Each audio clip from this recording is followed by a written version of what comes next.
All right, let's just jump right into this because today's explainer is an incredibly atmospheric, genuinely haunting ride. We're exploring a brilliant supernatural thriller called Lalten Jungle, which translates to The Lantern Forest. And right off the bat, a massive shout out to the creator, Himanshu_07, for putting together this deeply chilling narrative. What Himanshu has done here isn't just give us your run-of-the-mill ghost story. No, this is a total masterclass in tension, folklore, and the very real consequences of human arrogance. So maybe leave a light on for this one, as we unpack exactly what makes this deep, dark forest so utterly terrifying. Do not go into that forest after sunset. If you see a red lantern shining in the distance, never walk towards it. I mean, imagine growing up hearing that. This is an ancient, generational warning passed down by the mountain village elders, and think about the gravity of that for a second. When an entire community shares a rule this specific, like specifically avoiding a red lantern, you just know it's rooted in something deeply sinister. It sets this immediate heavy sense of dread. The forest isn't just trees and dirt, you know? It's a boundary line. It's a place with absolute rules. Part 1. The Forest's Warning. Old Fears versus New Arrogance. So, we have this classic, stark contrast set up right from the start. On one side, you've got the village elders, and their fear isn't born of ignorance. It's pure survival instinct. They deeply, fundamentally believe in the supernatural danger of these woods. And on the exact opposite side, we have 4 young friends. Armed with phone cameras and modern skepticism, they just completely dismiss these warnings as silly superstition. Their grand plan is to march into the woods at night, shoot a video, and quote-unquote, show the truth to the world. It's honestly a perfect storm of pride. They genuinely believe their technology and their bravado make them completely immune to the ancient rules of the mountain. Well, these 4 friends boldly cross the threshold into the woods. But almost immediately, the environment completely shifts. It's sudden and it's aggressive. Night doesn't just fall, it literally swallows them whole. Their mobile networks, their lifelines to the modern world and their supposed proof of the truth, vanish in an instant. 0 bars. And then, most chillingly, the wind simply dies. Everything drops into this total dead silence. Actually, scratch that. It's not just quiet, it's a suffocating, unnatural vacuum. The forest is isolating them, cutting them off from reality long before the real horror even begins. Part 2. The Mysterious Lantern. A warning ignored. Pushing through this suffocating silence and the pitch-black trees, a flickering red light suddenly cuts through the darkness. The red lantern. Just imagine the absolute knot in your stomach at that exact moment. The elder's warning? Yeah, it wasn't a metaphor, it was literal. Holding this lantern is a mysterious old man, his face completely hidden in the shadows. And he doesn't attack them, he just stands there. Maybe as a guardian or maybe a manifestation of the forest itself, illuminated only by this intense blood-red glow. Then the old man speaks, and he delivers this absolutely chilling threat.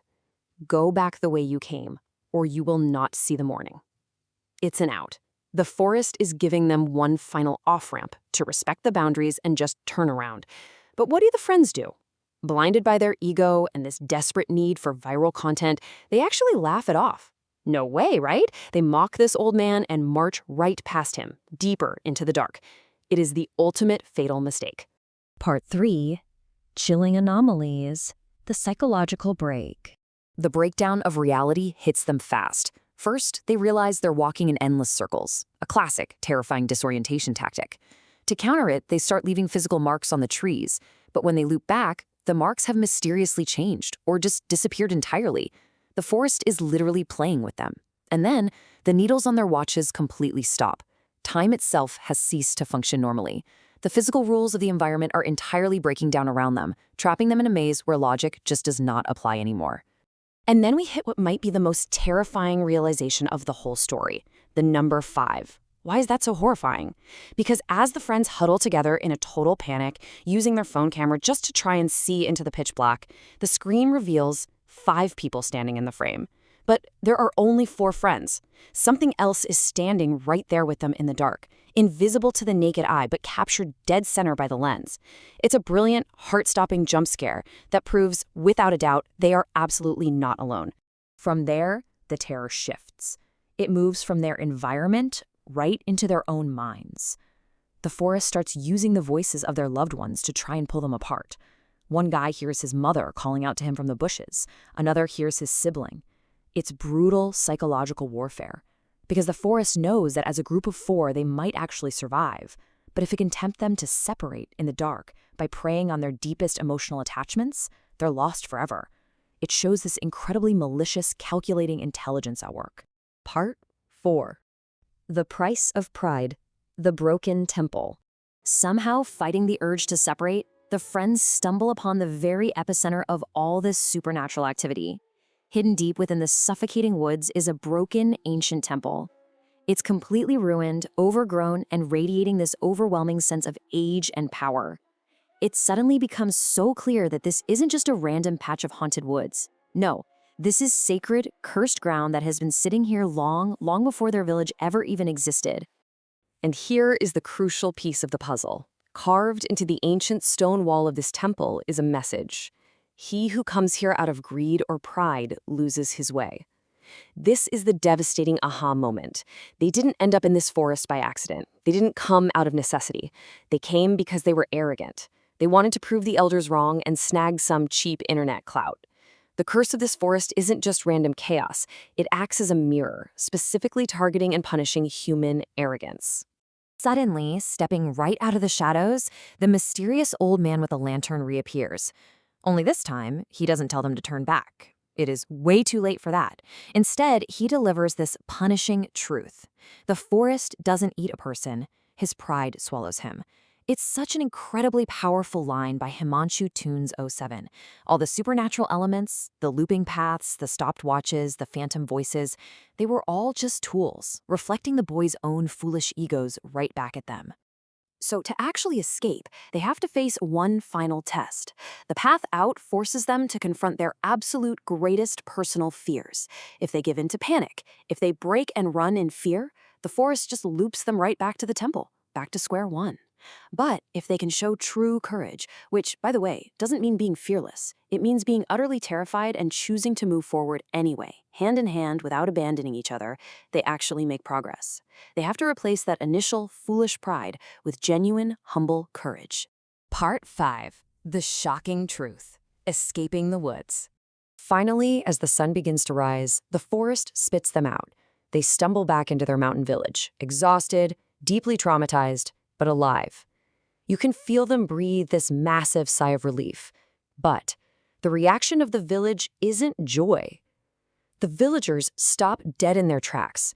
They drop whatever they're holding. They just stare at the four friends in absolute stunned horror. It's a bizarre, deeply unsettling reaction that immediately tells us the nightmare isn't actually over. An elder slowly walks up to the boys. He's trembling. And he delivers a twist that just completely pulls the rug out from under them. 10. He reveals that it has been 10 full years since those boys walked into the Lantern Forest, a full decade. The boys look down at their wrists in absolute shock. Their stopped watches still record that very same night. They literally haven't aged a single day, but the world around them has moved on for an entire decade without them. And that leaves us with a deeply, deeply unsettling question. Did truly only one night pass for them in that dark maze? Or did they actually suffer for an entire decade in some pocket dimension where time is meaningless? The forest didn't just scare them. It literally stole their lives.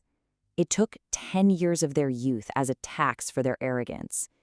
It's a terrifying concept of a time warp that makes these woods feel infinitely more powerful than just someplace with ghosts. Which brings us to the profound conclusion of our explainer today. Himanshu Tunes _07 leaves us with this brilliant comparison.